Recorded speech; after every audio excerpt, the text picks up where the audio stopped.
예, 저희 내란혐의 진상규명 국정조사 특별위원회 민주당 기자간담회를 시작하도록 하겠습니다. 먼저 성명서를 낭독하도록 하겠습니다. 윤석열 정부의 비상계엄 선포를 통한 내란혐의 진상규명 국정조사 특별위원회는 2024년 12월 4일 새벽 국회에 진입한 계엄군이 국회 본관 일부 전력을 차단했었다는 충격적인 사실을 확인했습니다. 그간 계엄 문건과 일부 증언만으로 언급되었던 단전 조치가 비상계엄 당시 실제로 이루어졌음을 확인한 것입니다. 내란 우두머리 윤석열은 내란죄를 피하기 위해서 국회 병력 투입은 질서 유지 차원이라는 궤변을 늘어놨습니다. 그러면서 2024년 12월 12일 대국민 담화에서 뭐라고 했습니까? 만약 국회 기능을 마비시키려 했다면 단수 조치부터 취했을 것이라고 주장했습니다. 그런데 조사 결과 윤석열과 내란 세력에 의한 단전 조치가 실제로 있었다는 사실을 확인했습니다. 즉, 국회 기능을 마비시키려 위헌 위법적인 단전 조치를 취한 것입니다. 이제 공개할 영상은 윤석열이 국회를 마비시켜 계엄 해제 의결을 저지하려 했다는 것을 뒷받침할 주요 증거가 될 것입니다. 당시 주요 상황별로 시간대별로 설명드리겠습니다. 12월 4일 새벽 0시 32분경 김현태 707 특수임무단장을 포함한 계엄군 16명이 국회 본관 2층 창문을 깨고 내부로 진입했습니다. 이들은 노텐도 홀로 향했으나 보좌진과 당직자, 국회 직원들의 격렬한 저항에 막히게 됩니다. 이 중 7명이 12시 54분경 4층으로 향했고 약 6분간 배회하다가 1시 1분경 승강기를 타고 지하 1층으로 내려갔습니다. 지하에서 국회 본관과 의원회관이 연결된 통로의 문을 소방호스로 묶어 통제하려던 계엄군은 1시 6분 26초에 지하 1층의 분전함을 열었습니다. 그리고 1시 6분 59초 일반 조명 차단기를 내렸고 1시 7분 2초에는 비상 조명 차단기까지 내려 지하 1층의 전력을 차단했습니다. 국회 본관 지하 1층을 암흑천주로 만든 이 단전 조치는 약 5분 48초간 지속됐습니다. 새벽 1시 1분경 국회가 비상계엄 해제 요구 결의안을 통과시키고 불과 5분 후에 일어난 일입니다.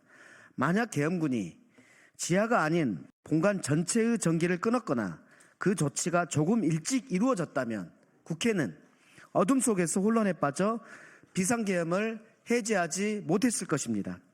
이 같은 사실은 지난 2월 6일 헌법재판소에 출석한 김현태 단장의 증언과도 일치합니다.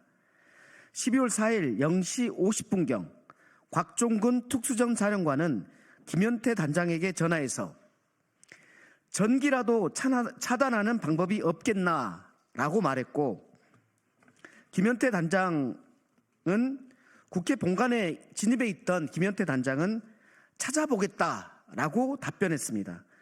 두 사람의 통화가 끝난 지 약 15분 후 실제로 단전이 이루어진 것입니다. 내란 우두머리 윤석열에게 묻습니다. 이래도 계엄군 투입이 질서 유지 목적입니까?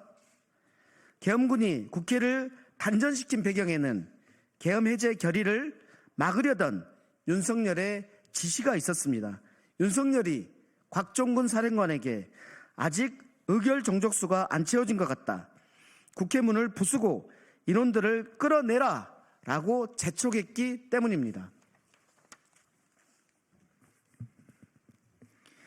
주요 기관에 대한 단전 단수는 윤석열과 김용현에 의해 사전에 치밀하게 준비됐습니다.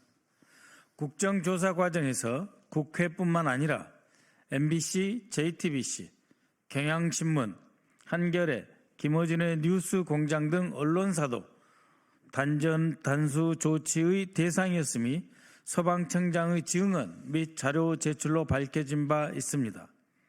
이상민 전 행안부 장관 또한 헌법재판소에서 대통령 집무실에서 단전 단수 내용이 적힌 문건을 목격했다고 증언했습니다. 수사기관에 촉구합니다. 내란 우두머리 윤석열이 단전 단수를 시도한 기관이 어디인지, 누구에게 지시했는지, 군, 경, 소방에 구체적 지시가 하달됐는지, 실제 단전 시도가 있었는지 명명백백하게 수사하십시오. 윤석열과 내란 세력에도 경고합니다. 국회 병력 투입이 질서 목적이었다 하는 뻔뻔한 거짓말로 국민을 기만하지 마십시오. 지금이라도 국민 앞에 진실을 밝히고 사죄하는 것만이 역사 앞에 더 이상 죄를 짓지 않는 길일 것입니다.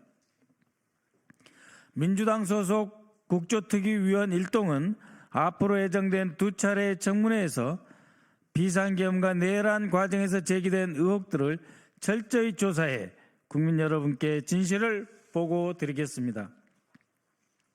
더불어민주당 소속 윤석열 정부의 비상계엄 선포를 통한 내란 혐의 진상규명 국정조사 특별위원회 일동, 김병주, 민병덕, 민홍철, 박선원, 백혜련, 부승찬, 윤건영, 추미애, 한병도.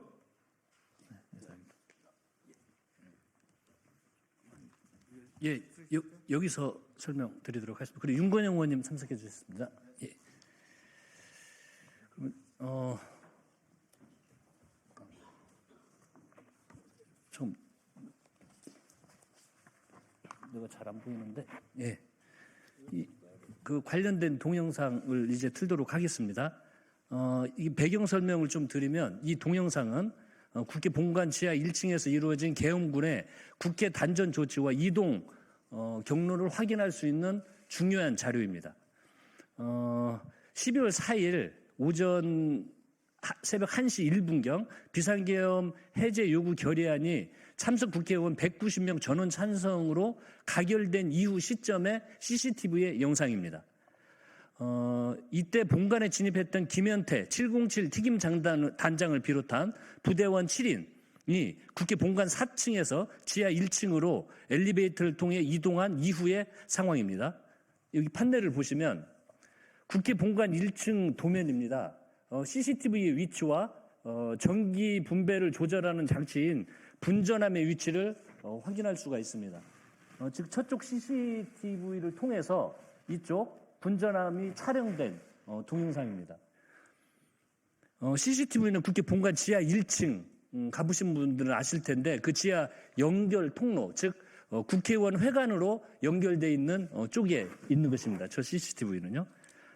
그리고 이 영상에 참고하실 내용은 12시 50분경 곽정궁 전기라도 차단하는 방법이 없냐라고 하고 김현태가 찾아보겠다 그럽니다. 그리고 새벽 1시 1분경 국회 비상계엄 해제 요구안 가결된 이후 와 전체 포함된 상황입니다. 동영상을 잠깐 틀어주십시오. 네. 이 화면을 보시면 계엄군 7인이 국회 본관 3층에서 사총으로 이동 후에 복도를 배회하는 모습입니다.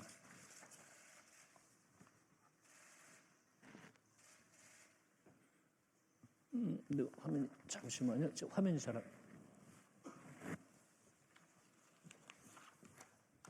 네, 조금만 더 뒤로 빼주시겠어요? 네, 화면 보이시죠? 지금 배회하는 모습이고요.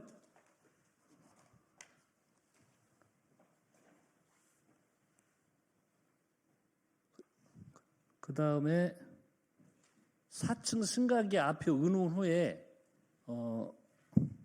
지금 의논을 하고 있습니다.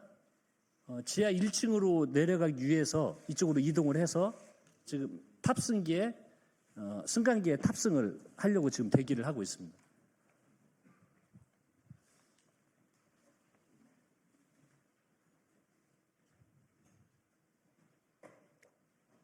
승강기가 열리고 이 인력들이 승강기에 지금 탑승을 하고 있습니다. 이제 그 인력들이 지하 1층에 도착을 했습니다. 지하 1층에서 주변을 지금 탐색을 하고 있습니다. 예, 계엄군이 국회 본관과 의원회가 연결되는 지하 통로 출입문 장악 및 소방 호스로 봉쇄를 시도를 했습니다. 그건 제보가 있고 현재 화면에는 보이지 않는데요. 그래서 국회 사무처 직원 한 명이 현장에 도착을 합니다. 예, 지금 도착을 해서 계엄문 출입문 봉쇄를 지금 이 직원이 저지를 하고 있습니다. 그 보고에 따르면 계엄군이 소방호스로 문을 묶어 봉쇄를 시도했고요. 급히 현장에 도착한 국회 사무처 직원의 요구로 문 봉쇄를 해제한 이후에 해당 직원이 방화 셔터를 내려서 그 계엄군이 봉쇄하는 걸 방화 셔터로 막아버립니다. 그래서 방화 셔터로 차단을 했습니다. 그 다음 영상은 모여있는 계엄군에게 국회 사무처 직원이 비상계엄 해제 요구 결의안이 국회 본회의에서 가결되었음을 설명을 하고 있습니다. 즉 가결이 됐다. 그래서 이 보고에 따르면 사무처 직원은 계엄군에게 비상계엄 해제 요구 결의안이 가결됐으니까 현재 관료하는 것은 지금부터 당신들은 불법이다. 모든 것이 CCTV로 촬영되고 있다는 것을 계엄군에게 설명하고 있습니다. 김현태 707 특임단장, 저기 검정색 단복을 입은 군인입니다. 이 비상계엄 해제 요구 결의안 가결 상황에 대해 상부 지시를 확인으로 전화 통화를 시도하는 모습입니다. 이때 이쪽 화면에 보시면 여기를 봐주십시오. 계엄군 한 명이 분전함으로 이동하고 있습니다. 자세히 보시면 여기 이거 보이시죠? 이분. 이 직원이 분전함 앞으로 지금 이동을 하고 있습니다.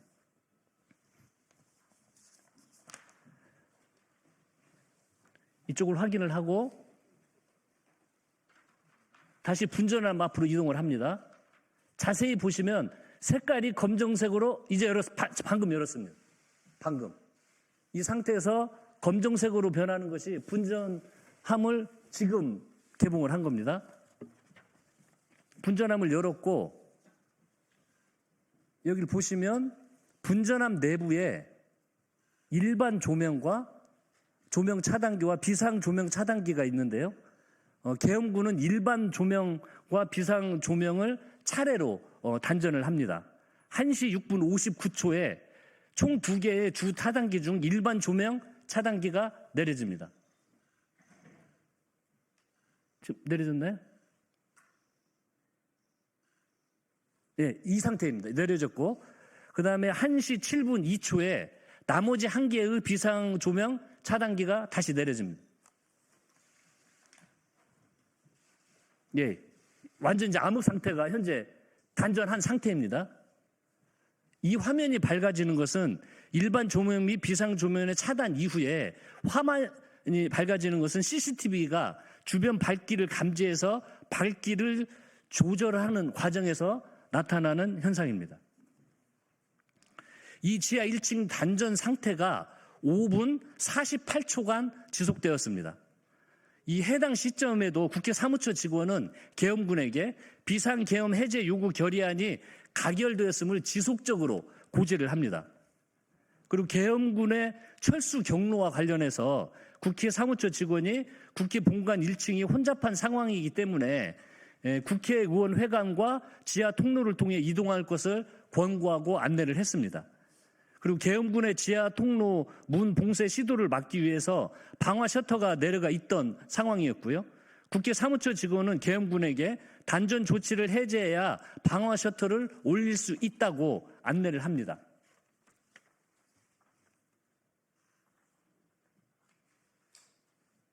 이 지금 암흑 상태에서 이 과정이 우리 국회 직원이 설명을 했고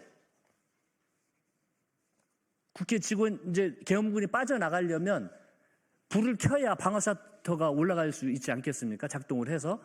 그래서 그걸 고지를 하고 지금 군인들이 다시 분전함으로 이동을 합니다.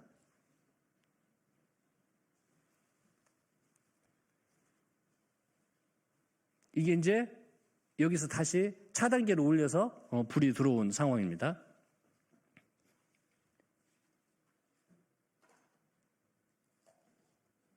예, 그래서 이 국회 직원의 안내에 따라서 계엄군이 이동을 하고 있습니다. 그리고 아까 봉쇄를 하려고 했던 곳으로 빠져나가서 국회 사무처 직원의 인솔에 따라서 지하 통로를 통해서 국회 본관으로 의원회관으로 이동을 하고 있습니다.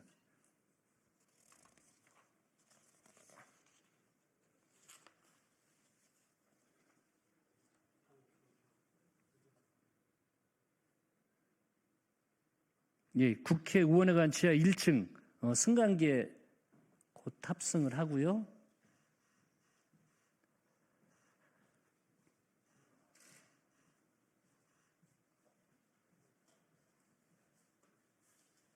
예. 이게 의원회관으로 이동된 승강기입니다.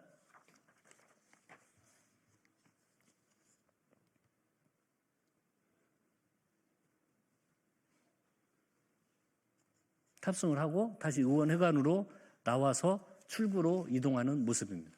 예. 하나만 조금 설명을 다시 드리면, 예, 영상 끝났죠? 아까 그 불을 끄는 분전함 그 모습을 저 영상을 보시면요, 이게 똑같은 이 모습입니다. 안에 그 화면에 보이지 않았는데 그 당시 계엄군이 분전함을 열고 검은 모습으로 오픈을 하면, 개방을 하면 이게 이대로 돼 있습니다. 이 안에. 그래서 왼쪽에 일반 조명을 먼저 이 셔터를 내리고 그다음에 오른쪽에 비상 조명 두 번째 셔터를 내려서 불이 나간 것입니다. 즉 이 영상은 윤석열이 그토록 이야기 12월 12일 날 국회를 봉쇄하려고 마음을 먹었으면 우리가 단전 단수 조치를 해버렸으면 되는 거 아니냐. 즉 국회 봉쇄 조치에 의도가 없었던 것을 단전 단수 조치를 안 했기 때문에 봉쇄 조치를 하지 않은 거고 질서 유지 차원에서 했다고 주장을 했습니다. 그런데 단전 조치를 하지 않았습니까? 그 말은 전부 거짓말인 것입니다. 그리고 또한 최근 헌재에 나와서 국회를 질서 유지 차원에서 계엄군을 투입했다. 질서 유지였는데 전기를 왜 끕니까? 대혼란이 오는데? 이상입니다.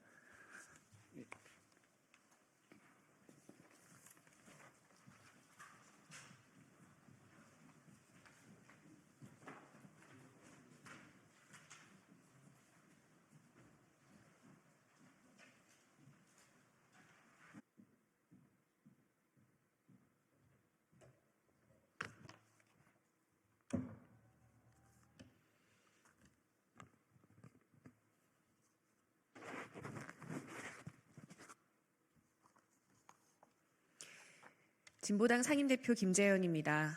오늘 일요일 몇 가지 현안과 관련해서 말씀드리겠습니다. 첫 번째입니다. 민주헌정질서 수호를 위해 더 큰 힘을 모을 것을 더불어민주당과 조국혁신당, 기본소득당, 사회민주당, 야4당에 호소드리는 말씀 올리겠습니다. 어제 광주 금남로에는 민주주의의 역사를 더럽히고자 하는 극우 세력들이 모여들었습니다. 5.18 정신을 지키는 광주 시민들과 전국에서 달려간 민주 시민들께서 이들의 소동을 저지하고 금남로를 지켜주셨습니다. 민주주의 수호의 뜨거운 의지를 보여주신 시민들께 깊이 감사드립니다. 도처에서 날뛰는 극우 세력의 준동은 윤석열 파면 결정 이후 더욱 거세어질 것입니다.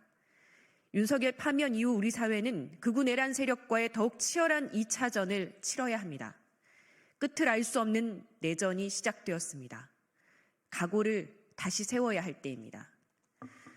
최근 조국 전 조국혁신당 대표께서 옥중 인터뷰와 기고 등을 통해서 내란에 반대하고 민주 헌정 회복을 추구하는 세력의 연합을 호소하시는 글들을 보았습니다. 반성 없는 내란 세력의 총결집과 보수의 극우화에 맞서 민주수호 세력이 모두 힘 모아야 한다는 뜻에 전적으로 동의합니다. 또한 이 연합의 토대 위에 사회대개혁연합을 형성해 내란 종식 이후의 새로운 대한민국을 준비해야 한다는 주장 역시 광장의 민의를 정치의 공간에서 실현하고자 하는 진보당의 지향과 같습니다. 조국혁신당의 이러한 정세인식과 행동의지에 환영하고 신뢰하며 진보당은 내란 종식과 새로운 대한민국을 위한 원탁회의 제안을 망설임 없이 수용하였습니다. 조속한 추진을 위해 최선을 다해 왔습니다. 함께하는 야 5당 모두 같은 마음이었으리라 생각합니다. 그런데 첫 제안 이후 2주일의 시간이 흐른 지금 실무회의에 참여한 야 5당은 원탁회의 출범 일정을 확정하지도 큰 틀의 합의문을 도출하지도 못하고 있습니다. 원탁회의 참여를 준비하고 계시는 시민사회, 연대연합의 성사를 기대하며 지켜보고 계시는 국민들께 송구한 마음입니다. 엄중한 정세, 비상한 각오가 필요하기에 강령과 행동 방식이 다른 야당들이 함께 손을 맞잡기로 한 것입니다. 저마다의 주장이 의미 있고 타당하다 하여도 시대적 대의를 위해 통 크게 의지를 모아야 할 때입니다. 하루속히 내란 세력을 고립시키기 위해 더 큰 연합을 만들려면 원내에서부터 동행의 첫 발을 잘 내디뎌야 합니다. 그래야 광장의 민주시민들이 경쾌한 걸음으로 합류하고 역사의 후퇴를 염려하는 국민들께서 마음을 모아주실 것입니다. 원탁회의 추진의 뜻을 모은 정당들의 호소들입니다. 빠른 시일 내에 원탁회의에 닻을 올리고 공동집회 개최 등의 행동계획을 실행에 옮깁시다.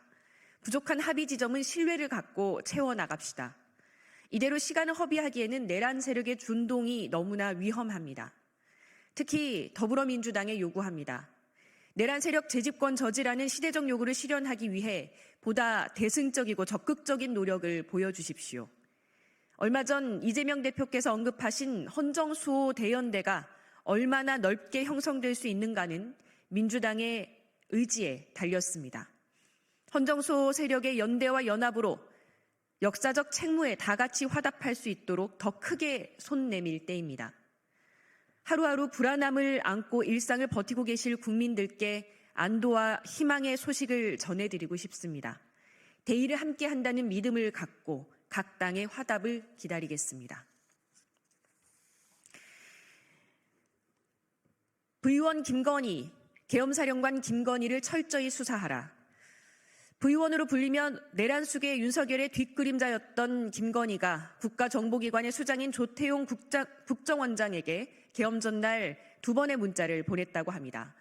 역시나 만사건통이었습니다. 통일 대통령을 꿈꿨던 부의원 김건희가 한 손에는 비화폰, 다른 한 손에는 손전화를 들고 여기저기 연락을 돌렸는데 계엄과 무관한 것일까요? 김건희가 사실상 계엄사령관 노릇을 한 것은 아니었을까요? 이날은 구속된 명태균 씨가 자기가 갖고 있던 황금폰을 언론이나 민주당에 넘겨주겠다고 이야기한 날이기도 합니다. 계엄에 김건희의 그림자가 비춰진 순간 국민들은 명태균 황금폰 때문에 12.3 계엄이 일어났다는 국민적 의혹이 실체가 있는 것은 아닐까 강력히 의심하게 됩니다. 더구나 노상원 수첩에 드러난 계엄의 목적이 3선 장기 집권이었고 이는 어쩌면 김건희의 진짜 꿈이었을지도 모릅니다. 김건희를 내란범으로 특정하고 수사해야 합니다. 동시에 명태균 특검법으로 김건희에 대한 수사를 서둘러야 합니다. 국민의힘은 신작소설이라 주장하지만 모든 상상은 현실이 되었습니다. 만사 건통이라면 만사 김건희 수사입니다. 내란 수계의 뒤에 숨어 내란을 꾸민 자들을 남김없이 색출하고 역사의 심판대에 세워야 합니다.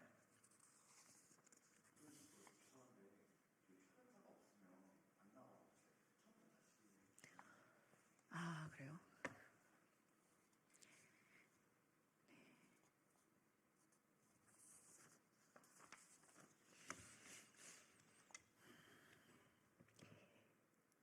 민주헌정질서 수호를 위해 더불어민주당, 기본소득당, 다시 하겠습니다. 민주헌정질서 수호를 위해 더 크게 힘모읍시다. 더불어민주당, 조국혁신당, 기본소득당, 사회민주당의 호소들입니다. 어제 광주 금남로에는 민주주의 역사를 더럽히고자 하는 극우 내란 세력이 모여들었습니다. 5.18 정신을 지키는 광주 시민들과 전국에서 달려간 민주 시민들께서 이들의 소동을 저지하고 금남로를 지켜주셨습니다. 민주주의 수호에 뜨거운 의지를 보여주신 시민들께 깊이 감사드립니다. 도처에서 날뛰는 극우 세력의 준동은 윤석열 파면 결정 이후 더욱 거세어질 것입니다. 윤석열 파면 이후 우리 사회는 극우 내란 세력과의 더욱 치열한 2차전을 치러야 합니다. 끝을 알 수 없는 내전이 시작되었습니다. 각오를 다시 세워야 할 때입니다. 최근 조국 혁신당 대표께서 옥중 인터뷰와 기국글을 통해서 내란에 반대하고 민주 헌정 회복을 추구하는 세력의 연합을 호소하시는 글들을 보았습니다. 반성 없는 내란 세력의 총결집과 보수의 극우화에 맞서 민주 수호 세력이 모두 힘 모아야 한다는 뜻에 전적으로 동의합니다. 또한 이 연합의 토대 위에 사회대개혁 연합을 형성해 내란 종식 이후에 새로운 대한민국을 준비해야 한다는 주장 역시 광장의 민의를 정치의 공간에서 실현하고자 하는 진보당의 지향과 같습니다. 조국 혁신당의 이러한 정세인식과 행동 의지를 환영하고 신뢰하며 진보당은 내란 종식과 새로운 대한민국을 위한 원탁회의 제안을 망설임 없이 수용하였고 조속한 추진을 위해 최선을 다해왔습니다. 함께하는 야 5당 모두 같은 마음이었으리라 생각합니다. 그런데 첫 제안 이후 2주일의 시간이 흐른 지금 실무회의에 참여한 야 5당은 원탁회의 출범 일정을 확정하지도 큰 틀의 합의문을 도출하지도 못하고 있습니다. 원탁회의 참여를 준비하고 계시는 시민사회, 연대연합의 성사를 기대하며 지켜보고 계시는 국민들께 송구한 마음입니다. 엄중한 정세에 비상한 각오가 필요하기에 강령과 행동 방식이 다른 야당들이 함께 손을 맞잡기로 한 것입니다. 저마다의 주장이 의미 있고 타당하다 하여도 시대적 대의를 위해 통 크게 의지를 모아야 할 때입니다. 하루속히 내란 세력을 고립시키기 위해 더 큰 연합을 만들려면 원내에서부터 동행의 첫 발을 잘 내딛어야 합니다. 그래야 광장의 민주시민들이 경쾌한 걸음으로 합류하고 역사의 후퇴를 염려하는 국민들께서 마음을 모아주실 것입니다. 원탁회의 추진에 뜻을 모은 정당들의 호소들입니다. 빠른 시일 내에 원탁회의에 닻을 올리고 공동 집회 개최 등의 행동 계획을 실행에 옮깁시다. 부족한 합의 지점은 신뢰를 갖고 채워나갑시다. 이대로 시간을 허비하기에는 내란 세력의 준동이 너무나 위험합니다. 특히 더불어민주당에 요구합니다. 내란 세력 재집권 저지라는 시대적 요구를 실현하기 위해 보다 대승적이고 적극적인 노력을 보여주십시오. 얼마 전 이재명 대표께서 언급하신 헌정수호 대연대가 얼마나 넓게 형성될 수 있는가는 민주당의 의지에 달렸습니다. 헌정수호 세력의 연대와 연합으로 역사적 책무에 다 같이 화답할 수 있도록 더 크게 손 내밀 때입니다. 하루하루 불안함을 안고 일상을 버티고 계실 국민들께 안도와 희망의 소식을 전해드리고 싶습니다. 대의를 함께한다는 믿음을 가지고 각 당의 화답을 기다리겠습니다. 부의원 김건희, 계엄사령관 김건희를 철저히 수사하라. 부의원으로 불리며 내란 숙의 윤석열의 뒷그림자였던 김건희가 국가정보기관의 수장인 조태용 국정원장에게 계엄 전날 2차례 문자를 보냈다고 합니다. 역시나 만사 건통이었습니다. 통일 대통령을 꿈꿨던 부의원 김건희가 한 손에는 비화폰, 한 손에는 손전화를 들고 여기저기 연락을 돌렸는데 이것이 계엄과 무관할까요? 김건희가 사실상 계엄사령관 노릇을 한 것은 아닐까요? 이날은 구속된 명태균 씨가 자신이 갖고 있던 황금폰을 언론이나 민주당에 넘겨주겠다고 이야기한 날이기도 합니다.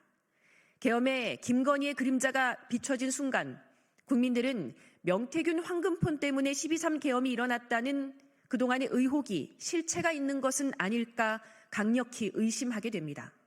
더구나 노상원 수첩에 드러난 계엄의 목적이 3선 장기 집권이었고 이는 어쩌면 김건희의 진짜 꿈이었을 수도 있습니다. 김건희를 내란범으로 특정하고 수사해야 합니다. 동시에 명태균 특검법으로 김건희에 대한 수사를 서둘러야 합니다. 국민의힘은 신작 소설이라 주장하지만 모든 상상은 결국 현실이 되었습니다. 만사 건통이라면 만사 김건희 수사입니다. 내란 숙의 뒤에 숨어 내란을 꾸민 자들을 남김없이 색출하고 역사의 심판대에 세워야 합니다. 마지막입니다. 상속세 완화는 부자 감세, 이재명 대표의 우클릭을 우려한다. 무엇이 맞나요는 이재명 대표의 대명사가 되었습니다. 금투세 토론, 주 52시간 토론에 이어 이번에는 상속세 개편 어떤 게 맞나요? 라고 물었습니다. 모든 질문의 끝은 민주당의 우클릭이었습니다. 정책 토론회에서 민주당은 일괄공제 5억 원에서 8억 원, 배우자 공제 5억 원에서 10억 원으로 증액하면 18억까지 면세할 수 있어 수도권 대다수 중산층이 집을 팔지 않고도 상속이 가능하다고 주장했습니다. 국민의힘이 주장하는 최고세율 인사에는 반대 의사를 표시했음에도 진보당은 이에 동의할 수 없습니다. 지금 우려되는 것은 속도가 아니라 방향입니다. 2023년 기준 전체 피상속인 29만 2,545명 중 과세 대상은 19,944명에 불과합니다. 상위 10%인 2천여 명의 결정세액이 전체의 84%에 이릅니다. 상속세 과세 대상 2만여 명 중 1만 8천여 명의 과세액이 결정세액의 16%에 불과한데 이 과세를 걱정하고 있는 것입니다. 굳이 집 팔아서 상속세를 내지 않아도 된다면 굳이 집 팔아서 종합부동산세를 내지 않아도 된다는 논리가 성립됩니다. 부동산 불로소득에 대한 현실적 이해는 본질에서 자산 불평등을 인정하는 꼴이 됩니다. 그래서 방향이 틀렸다는 것입니다. 주 52시간 근로시간 완화의 문제도 본질은 전체 근로시간에 대한 위협으로 이어지듯이 상속세 공제 금액 상향은 본질은 부자 감세이며 전체 과세 제도에 대한 위협이 됩니다. 이 방향으로 가면 우리 사회가 복지국가로 진보할 수 없습니다. 대한민국 공동체의 미래를 위해서는 낼 수 있는 사람은 조금씩 더 내는 방향으로 바뀌어야 합니다. 이상 브리핑 마치겠습니다. 고맙습니다.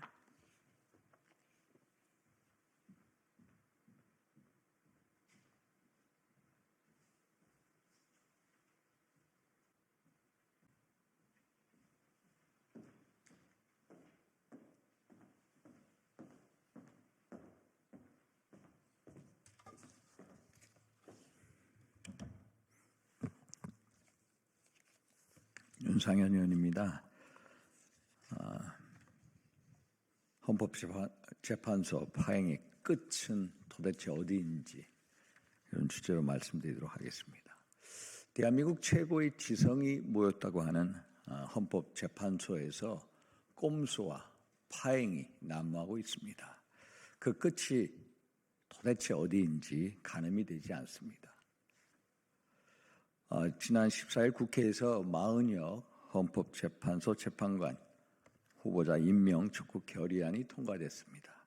마 후보자 임명에 대한 권한쟁의 심판 청구 과정에서 발견된 절차상 문제를 보완하려는 꼼수입니다. 거대 야당과 헌법재판소의 짬짬이 꼼수에 치가 떨릴 지경입니다. 마 후보자에 대한 권한쟁의 심판은 국회 본회의 의결 절차가 없었기 때문에 당연히 기각되는 것이 마땅합니다.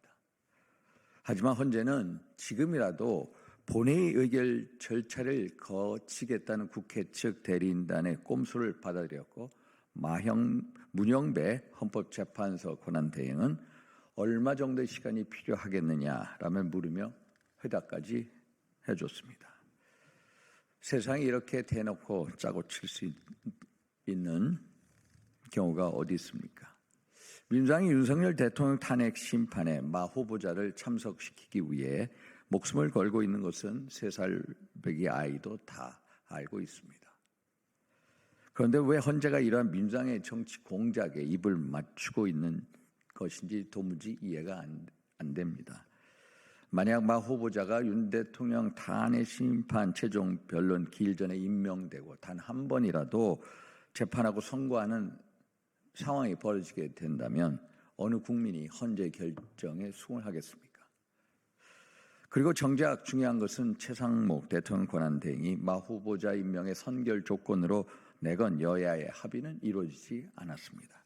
그리고 행정행위에 절차상 흥결이 있는 경우 나중에 그러한 절차를 보완하더라도 인정될 수 없다는 것이 대법원의 판례입니다. 헌재의 불공정 파행은 윤석열 대통령 탄핵 심판 추가 변론 기일에서도 발생했습니다. 헌재는 윤 대통령 탄핵 심판과 관련해 추가 변론 기일을 지정하면서 10차 변론기일을 20일로 지정했습니다. 그런데 20일은 윤 대통령의 형사재판 또 구속 취소 심리가 있는 날입니다. 무슨 이런 회개한 일이 다 있는지 모르겠습니다. 피고인 신분이 윤 대통령에게 최소한의 방어권을 보장해 주지는 못할 망정 이제는 아예 뺏어가고 있습니다. 날아오는 총알을 그냥 맞고 죽으라는 것과 뭐가 다릅니까? 헌재의 위법과 불공정 운영은 일일이 열거하기도 어렵습니다. 최근 윤 대통령 탄핵 소추안에서 국회 소추단과 짬짬이로 내란죄를 삭제한 것을 시작으로 헌법재판소법 24조에 명시된 공정성을 침해할 수 있는 재판관 기피 신청을 무시했고 헌재법 32조 현재 수사 중인 사건의 기록은 송부를 요청할 수 없다는 규정 위반을 했고 헌재법 40조 헌법재판은 형사소송에 관한 규정을 준용하고 형사소송 규칙에 명시된 기일 지정에 대해서는 변호인의 의견을 듣도록 되어 있는 규정을 또 위반을 했고 헌재법 51조 동일한 사유로 탄핵 심판과 형사 소송이 진행될 경우 탄핵 심판 절차를 정지할 수 있다는 규정도 무시를 했고 특히 2020년 개정된 형사소송법 312조에 의거하여 피고인 또는 변호인이 검찰 조사의 내용을 인정하지 않을 경우 증거로 채택될 수 없다는 규정을 또 위반을 했고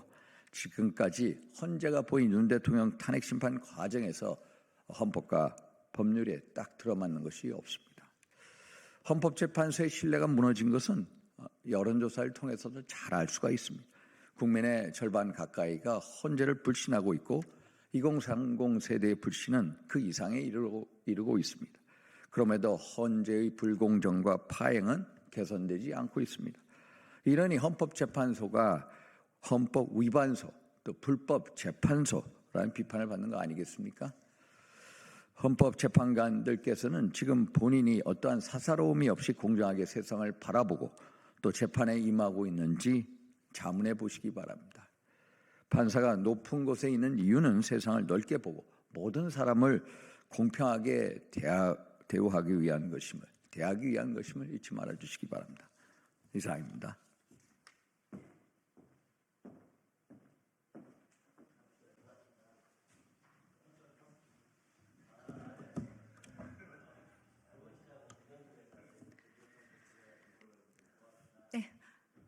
안녕하세요.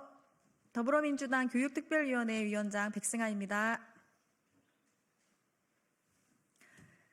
안전한 학교 만들기 대책과 하늘입법 입법 방향에 대한 기자회견을 시작하도록 하겠습니다. 더불어민주당은 별이 된 초등학생 고 김하늘 학생을 잊지 않고 하늘입법을 당론으로 추진하겠습니다. 오늘 기자회견을 통해 다시 한번 유가족분들께 깊은 위로의 말씀을 전합니다. 이번 사건은 가장 안전해야 할 학교에서 학생이 희생되었기에 많은 국민들께 큰 충격을 안겨주었습니다. 학부모님의 불안이 없도록 우리 아이를 안심하고 보낼 수 있는 학교, 학생이 안전할 수 있는 학교를 만들기 위해 노력하겠습니다.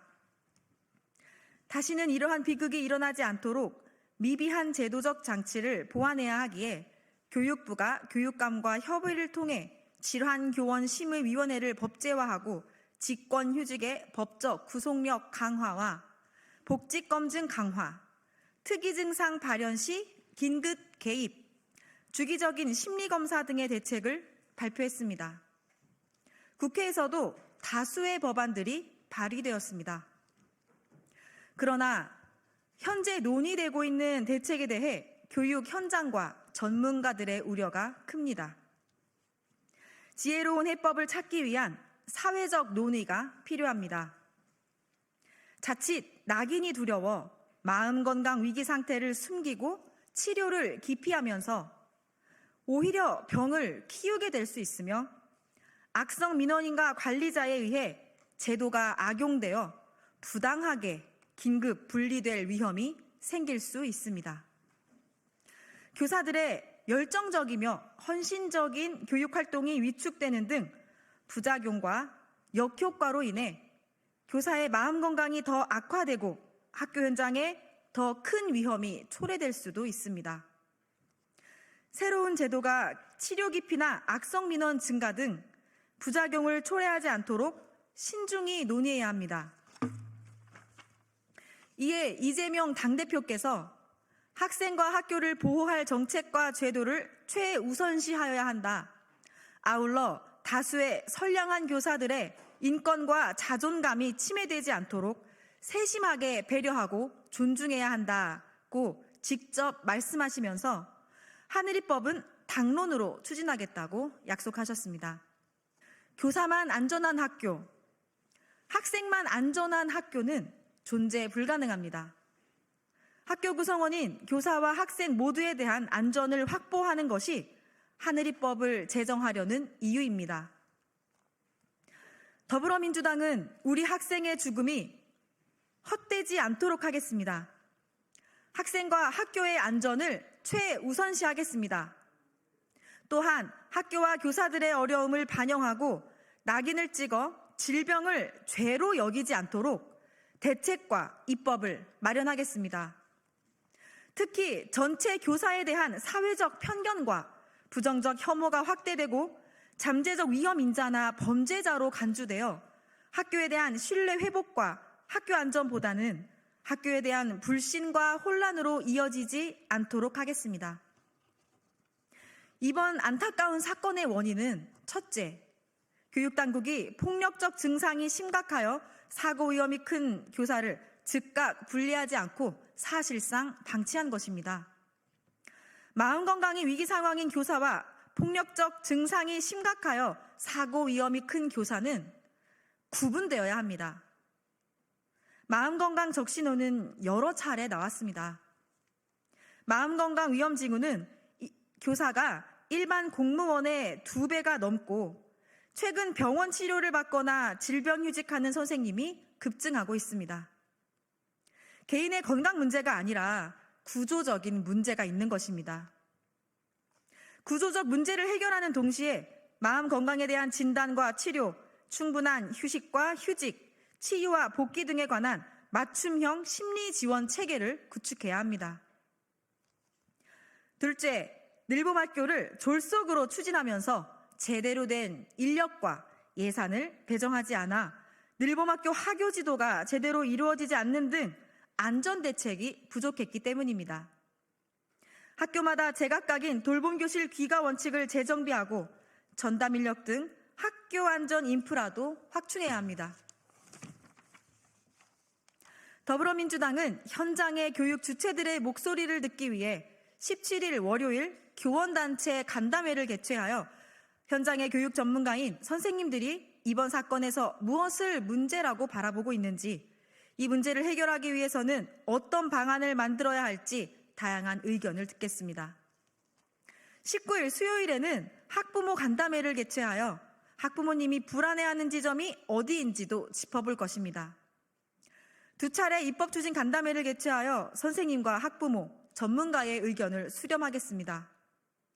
또한 18일 화요일 국회 교육위원회 현안 보고를 통해 교육부와 교육청의 대책도 점검하겠습니다. 더불어민주당은 다양한 의견을 수렴하여 학교 안전 대책과 하늘이법을 신중하게 마련하고 학교 현장에 부작용 없이 정착될 수 있도록 교육 당국을 비롯해 학교 현장과 계속 소통하고 점검하여 근본적인 문제를 해결하기 위하여 노력할 것을 약속드립니다.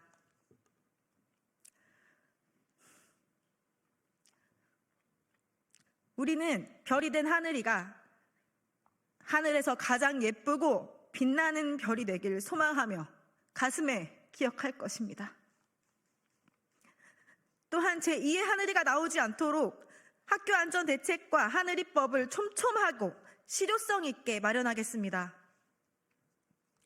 전국의 선생님들은 국민적 충격과 우려에 대해 무거운 책임감을 통감하며 학교 안전과 신뢰 회복을 위한 대책 마련에 나서고 있습니다. 우리 사회 모두가 지혜를 모아주시길 간곡히 호소드립니다. 감사합니다. 2025년 2월 16일 국회 교육위원회 소속 더불어민주당 의원 1동 더불어민주당 교육특별위원장 백승아. 감사합니다.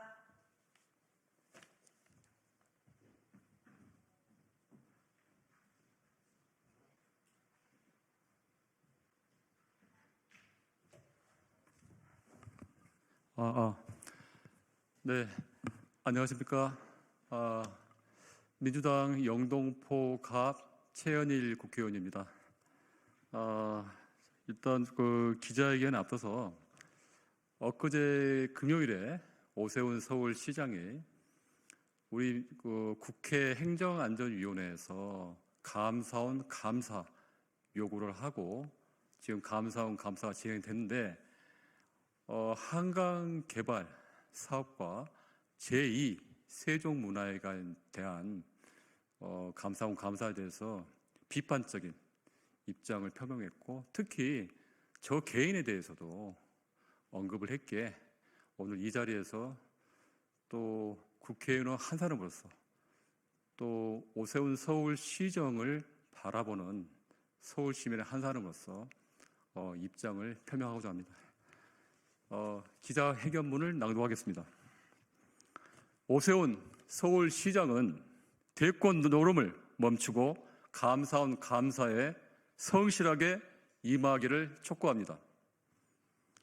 오세훈 시장의 대선 출마 욕심에 서울시정이 흔들리고 있습니다. 오 시장이 한강 개발 등 대권용 치적 사업에만 몰두한 사이에 서울 시민의 삶은 점점 어려워지고 있습니다.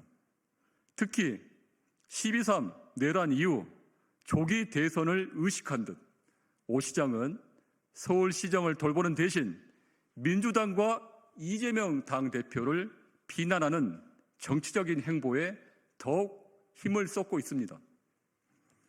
오 시장은 서울시에 대한 감사원 감사를 두고도 민주당을 비난하며 저를 직접 겨냥해 공격하기도 했습니다. 이는 국회의 적법한 감사를 정치적 갈등으로 물타기 하려는 치졸한 행태입니다. 민주당이 박수를 안 쳐서 내란을 일으켰다는 윤석열의 궤변과 다를 바 없습니다. 무엇이 두려워 그렇게 발끈하는 겁니까? 잘못한 것이 없고 떳떳하다면 감사원 감사에 당당히 임하면 될 일입니다. 서울시가 감사원 감사를 받는 이유는 오 시장이 대권에 눈이 멀어 안 되는 일을 무리하게 추진했기 때문입니다. 감사가 진행 중인 한강 리버버스, 여의도 선착장 조성, 제2 세종문화회관 건립의 공통점은 오 시장이 집착하는 한강 개발 사업이라는 점입니다.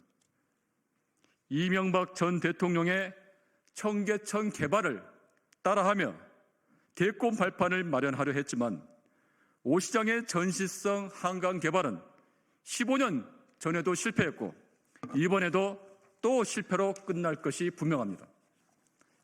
국회 국정감사에서 이미 수많은 문제가 드러났고 남아있는 의혹도 감사원 감사로 낱낱이 밝혀질 것입니다. 제2세종문화회관은 오 시장의 대권 욕심에 희생된 대표적인 사업입니다. 순조롭게 추진되던 사업이 오 시장의 한강 개발 욕심으로 갑자기 뒤집힌 것입니다. 제2세종문화회관은 2019년에 영동포구 물레동에 건립하는 계획이 수립되어 행안부 중앙투자심사까지 통과하여 설계와 착공만 남아 있었습니다. 그런데 2023년에 오 시장이 그레이트 한강 프로젝트를 발표하며 느닷없이 여의도 공원으로 계획을 바꾸는 바람에 물레동 건립이 중단되었습니다. 그런데 여의도 공원으로 변경한 계획이 작년에 행안부 중앙투자심사를 통과하지 못하고 사업 재검토 판정을 받으며 제2세종문화회관 건립이 좌초위기에 빠졌습니다. 제2세종문화회관 건립에 대한 감사원 감사가 필요한 이유는 오 시장과 서울시가 국회와 정부, 서울 시민을 기만하는 거짓말을 했기 때문입니다. 첫째, 여의도 공원으로 변경한 사유가 영동포구 요청 때문이라고 거짓말을 했습니다. 서울시는 국회와 행안부에 제출한 자료에서 2022년 2월 영등포구에 협약서를 보냈으나 답이 없었고 11월 이후에 영등포구가 부지 변경을 요청했다고 설명했습니다. 하지만 서울시의 설명은 허위 사실이라는 것을 제가 국정감사에서 밝혔습니다. 서울시와 영등포구 간 협의가 2022년 8월까지도 지속되었다는 협약서 기록도 찾아냈습니다. 오 시장은 국정감사에서 직접 영등포구에서 공문을 받은 기억이 없다. 물레동 현장에 방문했을 때 구청장과 협의해서 결정했다고 증언했습니다. 결국 오 시장의 뜻에 따라 여의도 공원으로 옮겼다는 사실이 밝혀진 것입니다. 둘째, 오 시장은 영등포구에 문화시설 2개가 생긴다고 거짓말을 합니다. 여의도 공원에는 제2세종문화회관, 물레동에는 구립예술의 전당을 짓겠다고 주장하며 1+1이라는 말로 시민을 현혹하고 있습니다. 하지만 실제로는 둘 다 무산될 수도 있는 상황입니다. 작년에 제2세종문화회관 여의도 공원 건립 계획이 행안부 중투심을 통과하지 못한 이유가 인근 유사 시설과 중복성 문제입니다. 물레동과 여의도 공원 2곳에 비슷한 문화시설을 세우겠다는 계획은 행안부 중투심을 통과하기 어렵습니다. 더욱이 마포역 인근에는 한류 공연, 관광 컴플렉스 건립도 추진 중입니다. 잘못하면 영등포구에 문화시설이 하나도 안 생길 수도 있습니다. 이런 사실을 누구보다 잘 아는 오 시장은 뻔뻔한 거짓말로 서울 시민과 영등포 구민을 기만하고 있습니다.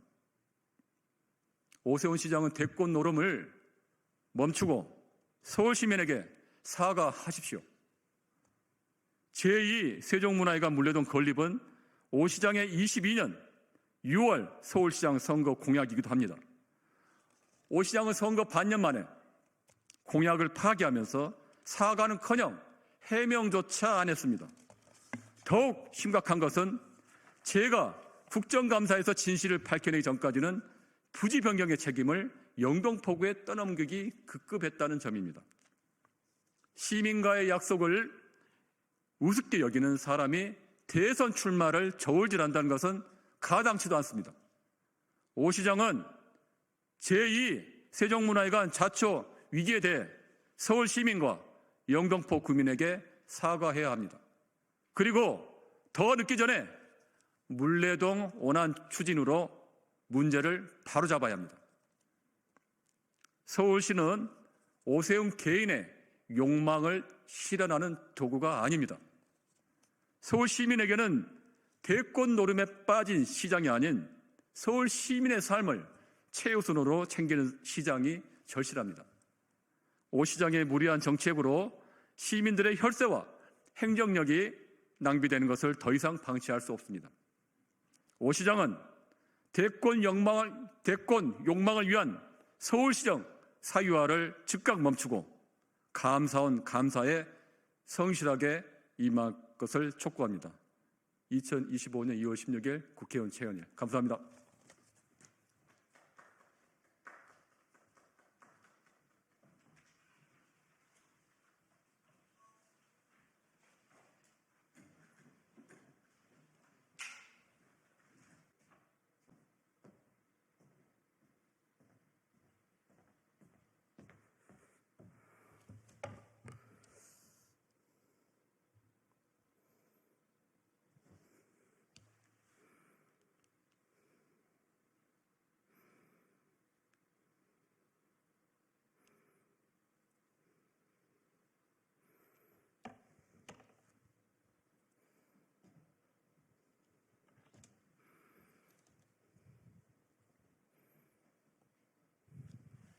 하나 둘 마이크 테스트. 연습 좀 할게요. 안녕하세요. 국민의힘 이준우 대변인입니다. 노스코리아 킬링필드에 800만 불 송금 혐의를 받는 이재명 대표는 언제 적색 수배자 명단에 오르나요?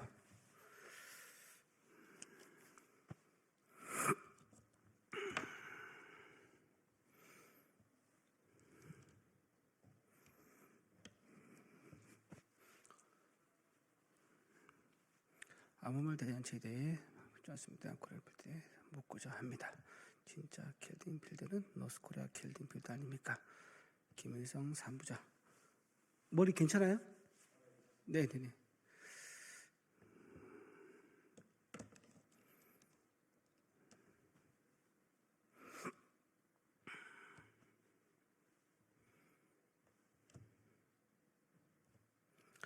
해볼까요?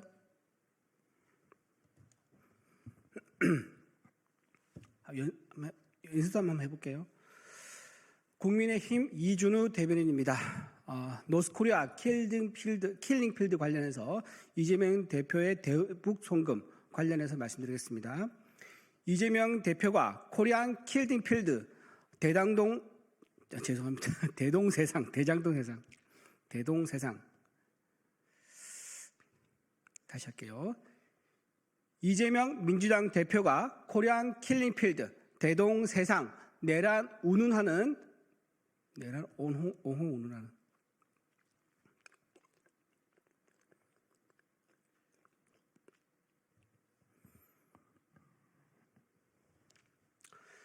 이재명 민주당 대표가 코리안 킬링 필드 대동세상 내란 옹호 운운하는 난해한 글을 썼습니다. 아무 말 대잔치에 대해 일일이 논평하거나 평가하고 싶지 않습니다만 코리안 킬링 필드에 대해서 하나 묻고자 합니다. 진짜 킬링 필드는 노스코리아 킬링 필드 아니겠습니까? 김일성 3부자 1국 체제에 저항하다 수십만 명의 정치인이 숙청당했고 사회주의 계획 경제에 따라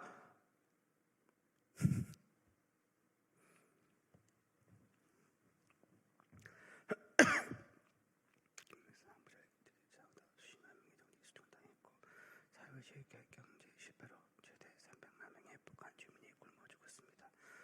수백만 명의 목숨을 앗아간 노스코리아 킬링 필드 세력에 상방울 돈 800만 불이 넘어갔다면 일국 체제 유지를 위한 주민 탄압이나 한반도 평화를 위협하는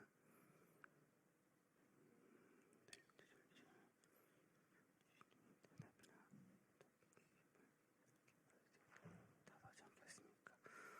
노스코리아 킬링 필드인 북한의 벌금 개시를 불법 성금하면 유엔 및 미국의 제재 대상이 됩니다. 그에 연루되는 사람, 단체 모두 세컨더리 보이콧 대상이 되어 각종 제재를 받고 미국 입국도 금지됩니다. 이 대표는 향후 800만 불 불법 성금 재판 결과에 따라 인터폴 적색 수배자 명단에 오를 수 있는 것입니다. 이 대표는 또한 대동세상을 언급했는데 혹시 대장동세상을 말한 거 아닙니까? 특가법상 대장동 개발비리 관련 배임액만 4,895억 원, 이해충돌 방지법상 민간업자 부당이익 7,886억 원 등 공무원과 민간 사업자가 결탁하여 수천억을 챙긴 사건의 주범이 이 대표라는 게 대장동세상 혐의의 요체입니다. 이외에도 내란 옹호, 주술, 가짜 북한군, 폭력배, 외국인 용병 등 아무 말 대잔치에 실소조차 나오지 않습니다. 세간에 이 대표가 하는 말 중에 이재명입니다와 형수 욕설 빼고는 전부 거짓말이라는 말이 떠도는 이유를 잘 생각해 보시길 바랍니다. 이 대표가 노스코리아 킬링 필드에 불법 송금을 옹호하거나 대장동 세상을 정당화한다고 지지율 2등 정당의 순위가 달라지길 바란다면 큰 오산입니다. 어제 광주 시민의 반단 함성이 왜 그토록 크게 울려 퍼졌는지, 찬단 집회는 왜 그리 조용하고 초라했는지 곰곰이 생각해 보시면 금방 답을 찾을 수 있을 것입니다. 예, 해볼게요. 이재명 대표가 코리안 킬링 필드 대동세상 내란 옹호 운운하는 난해한 글을 썼습니다. 아무 말 대잔치에 대해 일일이 논평하거나 평가하고 싶지 않습니다만 코리안 킬링 필드에 대해 한 가지 묻고자 합니다. 진짜 킬링 필드는 노스코리아 킬링 필드 아닙니까? 김일성 3부자 1국 체제에 저항하다 수십만 명의 정치인이 숙청당했고 사회주의 계획 경제의 실패로 최대 300만 명의 북한 주민이 굶어 죽었습니다. 수백만 명의 목숨을 앗아간 노스코리아 킬링필드 세력에 대해 쌍방울돈 800만 달러를 넘겨준다면 1급 체제 유지를 위한 주민 탄압이나 한반도 평화를 위협하는 미사일 개발에 쓰였다고 보는 게 타당하지 않겠습니까? 노스코리아 킬링필드인 북한의 벌크 캐시를 불법 송금하면 유엔 및 미국의 제재 대상이 됩니다. 그에 연루되는 사람, 단체 모두 세컨더리 보이콧 대상이 되어 각종 제재를 받고 미국 입국도 금지당합니다. 이 대표는 향후 800만 달러 불법 송금 재판 결과에 따라 인터폴 적색 수배자 명단에 오를 수도 있습니다. 이 부분만 다시 할게요. 이 대표는 향후 800만 불 불법 송금 재판 결과에 따라 인터폴 적색 수배자 명단에 오를 수도 있는 것입니다. 이 대표는 또한 대동 세상을 언급했는데 혹시 대장동 세상을 말한 거 아닙니까? 특가법상 대장동 개발비리 관련 배임액은 특가법상 대장동 개발비리 관련 배임액은 4,895억 원, 이해충돌 방지법상 민간업자 부당이익 7,886원 등 공무원과 민간 사업자가 결탁하여 수천억을 챙긴 사건의 주범이 바로 이 대표라는 게 대장동 세상의 혐의 요체입니다. 이 외에도 내란 옹호, 주술, 가짜 북한군, 폭력배 외국인 용병 등 아무 말 대잔치에 대해 실소조차 나오지 않습니다. 이 외에도 내란 옹호, 주술, 가짜 북한군, 폭력배 외국인 용병 등 아무 말 대잔치에 실소조차 나오지 않습니다. 세간에 이 대표가 하는 말 중에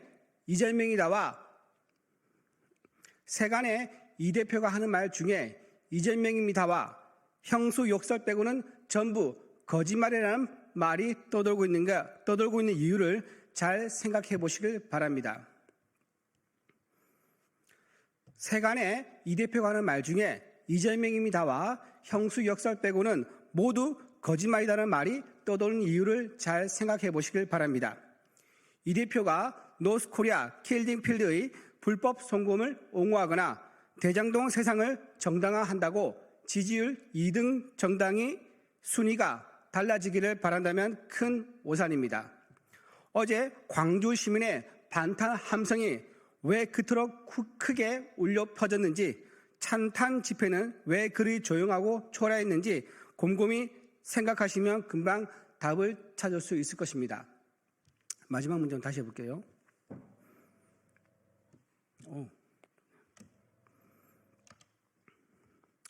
어제 광주 시민의 반탄 함성이 왜 그토록 크게 울려 퍼졌는지, 반면 찬탄 집회는 왜 그리 조용하고 초라했는지 곰곰이 생각해 보시면 금방 그 답을 찾을 수 있을 것입니다. 2025년 2월 16일 국민의힘 대변인 이준우입니다. 이상입니다.